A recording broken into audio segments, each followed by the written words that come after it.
Hello ವೀಕ್ಷಕರೇ, ಎಲ್ಲರಿಗೂ ನಮಸ್ಕಾರ. Welcome back to my channel. ಈ ವಿಡಿಯೋದಲ್ಲಿ ನಿಮಗೆ ಬ್ಯಾಂಗ್ಳೂರ್ನಿಂದ ಧರ್ಮಸ್ಥಳಕ್ಕೆ ಹೋಗ್ಬೇಕಂದ್ರೆ ರೋಡ್ ಕಂಡೀಷನ್ ಹೇಗಿದೆ, ಟೋಲ್ಸ್ ಎಷ್ಟು ಬರುತ್ತೆ, ಅದೇ ತರ ಸಕಲೇಶ್ಪುರ ರೋಡ್ ಕಂಡೀಷನ್ ಹೇಗಿದೆ, ನಿಮಗೆ ಫುಲ್ ಕನ್ಸ್ಟ್ರಕ್ಷನ್ ಆಗಿದೆಯಾ ಇಲ್ವಂತ ಸಂಪೂರ್ಣವಾದ ಮಾಹಿತಿ ತಿಳಿಸ್ಕೊಡ್ತೀನಿ.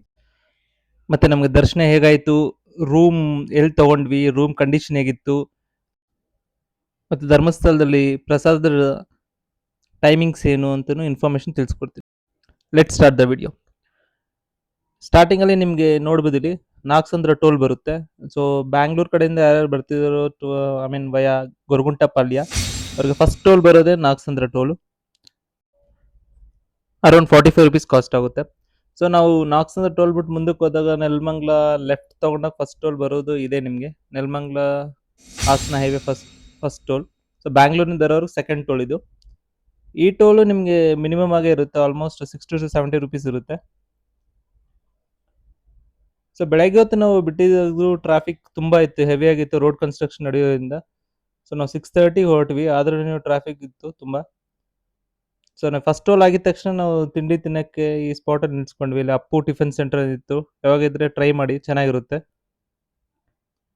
ಇಲ್ಲಿ ಇಡ್ಲಿ ತಿಂದು ನಾವು ಮತ್ತೆ ನಮ್ಮ ಪ್ರಯಾಣ ಸ್ಟಾರ್ಟ್ ಮಾಡಿದ್ವಿ. ನೀವು ನೋಡ್ತಿರೋ ಸೆಕೆಂಡ್ ಟೋಲ್ ಬಂದ್ಬಿಟ್ಟು ಯಡಿಯೂರು ಟೋಲ್. ಈ ಟೋಲ್ ನೋಡ್ಬೋದು ನೀವು. ಸೊ ನಾನೇ ಹೇಳ್ತೀನಿ ಅಂದ್ರೆ, ನೀವು ಎಲ್ಲ ಟೋಲ್ಸ್ ಸುಮ್ಮನೆ ಪೇ ಮಾಡೋದಕ್ಕಿಂತ ನೀವು ತುಂಬಾ ಫ್ರೀಕ್ವೆಂಟ್ ಆಗಿ ಟ್ರಾವೆಲ್ ಮಾಡ್ತೀರಂದ್ರೆ ಇಯರ್ಲಿ ಪಾಸ್ ತಗೋಬಹುದು. ರಾಜಮಾರ್ಗ್ ಪಾಸ್ 3000 ರುಪೀಸ್ ಏನೋ ಆಗುತ್ತೆ 1 ಇಯರ್ಗೆ.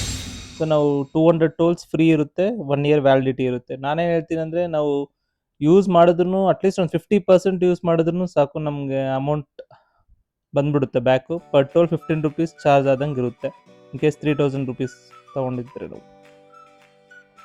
ನೋಡಿ ಈ ಟೋಲ್ ನೋಡ್ಬೋದು ನೀವು, ಆಲ್ಮೋಸ್ಟ್ 120 ರುಪೀಸ್ ಕಾಸ್ಟ್ ಇದೆ. ಒನ್ಸ್ ನೀವು ಕುಣಿಗಲ್ಲು ಯಡಿಯೂರು ದಾಟಿದ ಮೇಲೆ ನಿಮಗೆ ಹೋಗ್ತಾ ಹೋಗ್ತಾ ಟ್ರಾಫಿಕ್ ಕಡಿಮೆ ಆಗ್ಬಿಡುತ್ತೆ. So number of vehicles density ಕಡಿಮೆ ಆಗ್ಬಿಡುತ್ತೆ, ನಿಮಗೆ ರೋಡು ಸ್ವಲ್ಪ ಫ್ರೀ ಆಗಿರುತ್ತೆ, ಈಸಿಯಾಗಿ ಫ್ಲೋ ಆಗ್ಬೋದು. ನಾನೇ ಹೇಳ್ತೀನಿ ಅಂದರೆ ಒನ್ಸ್ ಹಾಸನವರೆಗೆ ಮಾತ್ರ ನಾವು ಈ ಥರ ಟ್ರಾಫಿಕ್ ನೋಡ್ಬೋದು, ಆಮೇಲೆ ಹಾಸನ ಆದಮೇಲೆ ನಿಮ್ಗೆ ಫ್ರೀ ಆಗಿರುತ್ತೆ ರೋಡು. ಸೊ ನಾನು ನಿಮ್ಗೆ ಹೇಳಿದ್ನಲ್ಲ, ಹಾಸನ ಟೋಲ್ ಇದೆ, final toll Hassan toll. So ಈ ಹಾಸನ ಟೋಲ್ ಆದಮೇಲೆ ನಿಮಗೆ ಮುಂದಕ್ಕೆ ಹೋದರೆ ಸಕಲೇಶ್ಪುರ ರೋಡ್ ಸಿಗುತ್ತೆ. ಈ ನಡುವೆ ಸಕಲೇಶ್ಪುರ ರೋಡೆಲ್ಲ ತುಂಬ ಚೆನ್ನಾಗಿ ಡೆವಲಪ್ ಮಾಡಿದ್ದಾರೆ. ಸೊ ಎಲ್ಲ ಸಿಮೆಂಟ್ ರೋಡೇ ಇರುತ್ತೆ ನಿಮಗೆ. ಸೊ ಫೋರ್ತ್ ಟೋಲ್ ಇದು ಹಾಸನ ಟೋಲ್, ನೋಟ್ ಮಾಡ್ಕೊಳ್ಳಿ. ಇದಾದಮೇಲೆ ನಿಮಗೆಲ್ಲ ಇವಾಗ ನೋಡಿ, ಇವಾಗ ನೀವು ಮೈನ್ ರೋಡ್ ನೋಡ್ತಿದ್ದೀರ, ತಾರ್ ರೋಡ್. ಸೊ ಹೋಗ್ತಾ ಹೋಗ್ತಾ ನೆಕ್ಸ್ಟ್ ಸಿಮೆಂಟ್ ರೋಡ್ ಆಗ್ಬಿಡುತ್ತೆ.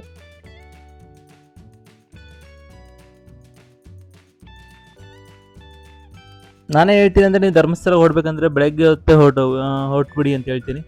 ಈಸಿಯಾಗಿ ನಾವು ಆಫ್ಟರ್ನೂನ್ಗೆಲ್ಲ ನಾವು ಧರ್ಮಸ್ಥಳ ರೀಚ್ ಆಗ್ಬೋದು. ನೋಡಿ ನಾನು ಹೇಳಿದ ಥರನೇ ನೀವು ಸಿಮೆಂಟ್ ರೋಡ್ ನೋಡ್ಬೋದು. ಸೊ ಇಲ್ಲಿಂದ ಸ್ವಲ್ಪ ಬಂಪಿ ಅನಿಸುತ್ತೆ ರೋಡ್ ನಿಮಗೆ, ಇದ್ದಂಗೆ ಹಿಂದೆ ಕೂತವರು ಸ್ವಲ್ಪ ಜಂಪ್ ಆಗ್ತಾ ಇರ್ತಾರೆ, ಯಾಕಂದರೆ ಸಿಮೆಂಟ್ ರೋಡ್ ಇರೋದ್ರಿಂದ.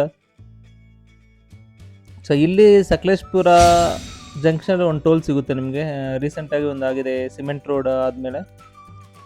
ಸೊ ನಾನೇ ಹೇಳಿದ್ದೀನಿ ಅಂದರೆ, ಈ ರೋಡ್ ಆಲ್ಮೋಸ್ಟ್ ಕಂಪ್ಲೀಟ್ ಆಗೋಗಿದೆ, ಒಂದು 2 ಕಿಲೋಮೀಟರ್ ಸ್ಟ್ರೆಚ್ ಕಂಪ್ಲೀಟ್ ಆಗಿಲ್ಲ.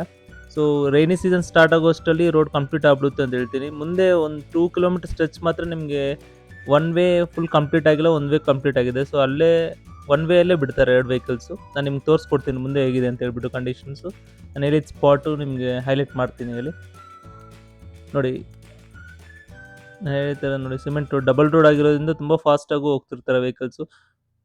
ಇದೇ ನಾನು ಹೇಳಿದ ಸ್ಟ್ರೆಚ್ಚು, ನೀವು ನೋಡ್ಬೋದು. ಇಲ್ಲೊಂದು 2 ಕಿಲೋಮೀಟರ್ಸ್ ಮಾತ್ರ ಈ ಥರ ಇದೆ, ಬಟ್ ಹಂಗಂತ ಹೇಳ್ಬಿಟ್ಟು ಮಣ್ಣಿನ ರೋಡ್ ಅಲ್ಲ ಅದು, ಇದು ಸಿಮೆಂಟ್ ರೋಡೇನೆ, ಬಟ್ ಒಂದು ಸೈಡ್ ಮಾತ್ರ ಕನ್ಸ್ಟ್ರಕ್ಷನ್ ಆಗಿದೆ, ಸೆಕೆಂಡ್ ವೇ ಬಂದು ಮಾಡ್ತಿದ್ದಾರೆ ಅವರು, ನೋಡ್ಬೋದು ಇಲ್ಲಿ. ಮುಂಚೆ ಲಾಸ್ಟ್ ಇಯರ್ ಮಳೆ ಬಂದು ಕೊಚ್ಕೊಂಡು ಹೋಗಿದ್ದ ಏರಿಯಾ ಎಲ್ಲ ಇದೆ ಇದು. ಸೊ ನಾನು ಹೇಳ್ತೀನಿ ಅಂದರೆ, ಈ ಸಲ ಮಳೆ ಬರೋ ಅಷ್ಟರಲ್ಲಿ ಕಂಪ್ಲೀಟ್ ಆಗೋಗಿರುತ್ತೆ. ನೀವು ಮುಂದಕ್ಕೆ ನೋಡ್ಬೋದು, ಸ್ವಲ್ಪ ಘಾಟ್ ಸೆಕ್ಷನ್ ಸ್ಟ್ರೆಚ್ ಮಾತ್ರ ಮೇನ್ ರೋಡೇ ಇರುತ್ತೆ, ಅದನ್ನ ಕನ್ಸ್ಟ್ರಕ್ಟ್ ಮಾಡಿಲ್ಲ. ಬಟ್ ರೋಡ್ ಅಂತೂ ಚೆನ್ನಾಗಿದೆ, ಹೋಗ್ಬೋದು. But one way 2 sides vehicles ಮಾತ್ರ ಫ್ಲೋ ಇರುತ್ತೆ. ಇಲ್ಲಿ ನೋಡಿ ನಾನು ಹೇಳ್ದಂಗೆ ನಿಮಗೆ ಡಬಲ್ ಸೈಡ್ ರೋಡ್ ಇರಲ್ಲ. ಜಸ್ಟ್ ಇಲ್ಲಿ ಸ್ವಲ್ಪ ಕೇರ್ಫುಲ್ ಆಗಿ ನಾವು ಡ್ರೈವ್ ಮಾಡಬೇಕು, ಹೆವಿ ವೆಹಿಕಲ್ಸ್ ಬರ್ತಾ ಇರುತ್ತೆ. ಸೊ ನಾನಂತೂ ಹೊಸ ಡ್ರೈವರ್ಸ್ ಇದ್ರೆ ಬೆಳಗ್ಗೆ ಹೊತ್ತೇ ಬನ್ನಿ, ಆರಾಮಾಗಿ ನಿಧಾನವಾಗಿ ಚಲಿಸಿ, ಬ್ಯಾಕ್ ಸೈಡ್ ಯಾರೇ ಹಾರ್ನ್ ನೋಡಿದ್ರು ತಲೆ ಕೆಡ್ಸ್ಕೊಳಕ್ ಹೋಗ್ಬೇಡಿ. ಸೊ ನಾವು ಕಾರ್ನ ಇಲ್ಲಿ ಪಾರ್ಕ್ ಮಾಡಿದ್ವಿ, ಸಹ್ಯಾದ್ರಿ ಗೆಸ್ಟ್ ಹೌಸಲ್ಲಿ ನಾವು ರೂಮ್ಸ್ ಬುಕ್ ಮಾಡಿದ್ವಿ.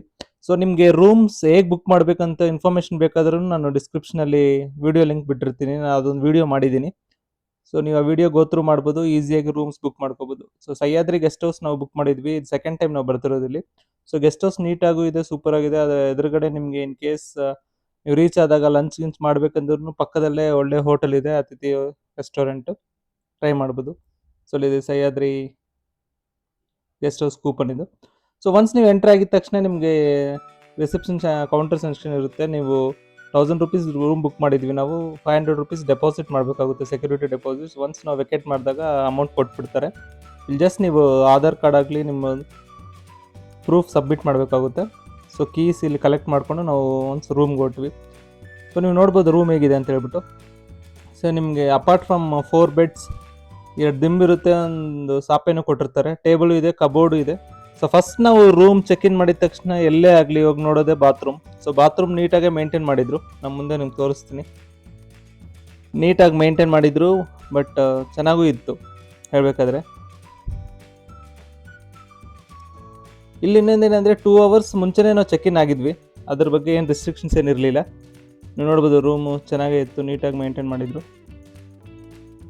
ಸೊ ನಾವೊಂದು ಸ್ವಲ್ಪ ರೆಸ್ಟ್ ತೊಗೊಂಡ್ವಿ. ಆಮೇಲೆ ಈವ್ನಿಂಗ್ ನಾವು ದರ್ಶನ ಮಾಡೋಣ ಅಂತ ಡಿಸೈಡ್ ಮಾಡಿಬಿಟ್ಟು ಮತ್ತೆ ಸ್ನಾನಗಳು ಮಾಡಿಕೊಂಡು ಈವ್ನಿಂಗ್ ನಾವು ಜರ್ನಿನ ಸ್ಟಾರ್ಟ್ ಮಾಡ್ತೀವಿ ಅಂತ ಹೇಳ್ಕೊಂಡು ನಿಮ್ಗೆ ಜಸ್ಟ್ ರೂಮ್ ತೋರಿಸ್ತಿದ್ದೀನಿ. ನೋಡಿ ಹೇಗಿದೆ ರೂಮ್, ಬೆಡ್ಸ್ ಆಗಿ. ನಾವು ಫ್ರೆಂಡ್ಸ್ ಹೋಗಿದ್ವಿ, 4 ಮೆಂಬರ್ಸ್.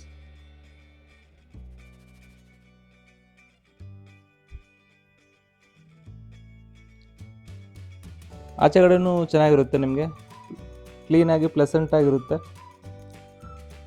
ರೂಮ್ ನಂಬರ್ 356 ನಾವು ತೊಗೊಂಡಿದ್ದು. ಸೊ ನಾವು ಎಲ್ಲ ಮುಗಿಸ್ಕೊಂಡು ದರ್ಶನಕ್ಕೆ ಹೊರಟ್ವಿ. ಸೊ ಏನು ಚೇಂಜ್ ಆಗಿದೆ ಧರ್ಮಸ್ಥಳ ಅಂದರೆ ಮುಂಚೆ ಥರನೇ ಕ್ಯೂ ಇದೆ, ಬಟ್ ಇಲ್ಲೂ ರೂಮಲ್ಲಿ ತಿರುಪತಿಯಲ್ಲಿ ಲಾಕ್ ಮಾಡ್ತಾರೆ, ಇಲ್ಲೂ ಸ್ಟಾರ್ಟ್ ಮಾಡಿದ್ದಾರೆ ಅದನ್ನ ಹೊಸದಾಗಿ. ಇಲ್ಲಿ ನೋಡ್ಬೋದು, ಇನ್ ಕೇಸ್ ಕ್ಯೂ ಜಾಸ್ತಿ ಇದ್ದರೆ ಇಲ್ಲಿ ಲಾಕ್ ಮಾಡಿಬಿಡ್ತಾರೆ ರೂಮಲ್ಲಿ. ಸೊ ನಾವು ಹೋದಾಗ ಏನಷ್ಟು ರಶ್ ಇರಲಿಲ್ಲ, ಆರಾಮಾಗಿ ದರ್ಶನ ಆಯಿತು. ದರ್ಶನ ಆಗಿ ಈವ್ನಿಂಗ್ ಆಚೆ ಬಂದ್ವಿ. ನೋಡಿ ಸಂಜೆ ಹೊತ್ತಂತೂ ನೋಡೋಕ್ಕೆ ಧರ್ಮಸ್ಥಳ ತುಂಬ ಚೆನ್ನಾಗಿರುತ್ತೆ. ನೋಡಿ ಲೈಟಿಂಗು ನೀವೇ ನೋಡ್ಬೋದು ಸುಂದರವಾಗಿದೆ ಅಂತ ಹೇಳ್ಬಿಟ್ಟು.